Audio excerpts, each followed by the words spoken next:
Canadian Prime Minister Justin Trudeau has been told in plain cold words that as long as you back entities who are inimical to India, those who are pushing drugs, who are into human trafficking and more importantly secessionist activities against India on your soil, they need to be addressed and they should not get the kind of freedom and leeway that they are currently getting. Canada needs to cooperate. Two vibrant democracies, if they need to have a shared future, then they need to protect each other's interests and respect each other's sovereignty. Justin Trudeau, on the face of it, tried to reason it out and somewhere coming out to even point and allude to Indian interference in Canada's or Canadian internal affairs.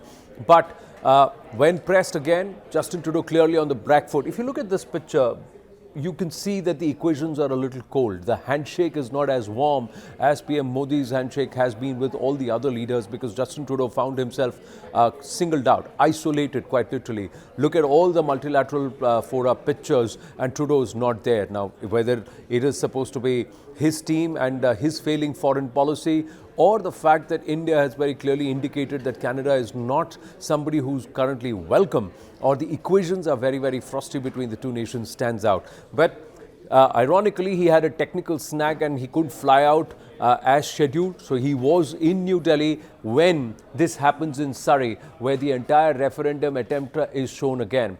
There was a huge furor ahead of the G20 when there were people who raised questions about a school that was getting special aid for extracurricular activities from the Trudeau government had actually given it space to conduct this entire referendum meeting, and questions were asked that is this the extracurricular activity just that Prime Minister Trudeau was alluding to.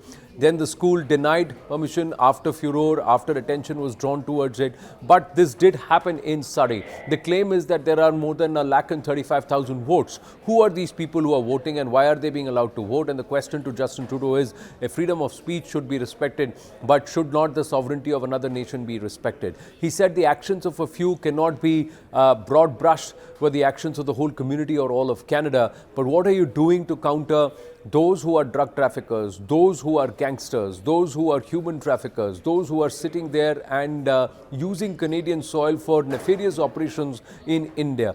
These are questions that India has raised and asked Justin Trudeau to address. But he has a political compulsion, which Subramaniam Jaishankar has spoken of in the past. But this time around, none other than Prime Minister Narendra Modi telling Justin Trudeau in plain, cold, straight words, act on this. Otherwise, our equations are going nowhere from here on. The trade agreement between the two nations also currently is in the refrigerator. And not much is going to happen on that front, although it was Canada which wanted to put a stop to it. But India too, not very keen to progress till the time there is action on this front. Whether or not Justin Trudeau changes his tone, changes his acts, changes his words, or it's the political compulsions back home that continue to try and influence his decisions and his position, we'll have to wait and watch. Last time around, when he was aiming for a term, he had called for Chinese interference. This time around, he has raised the bogey of Indian interference. Is that going to yield him political capital there? We'll have to wait and watch. But clearly, equations with India as a nation and as a partner, that is going to get frosty and strained if Trudeau continues to toe this line.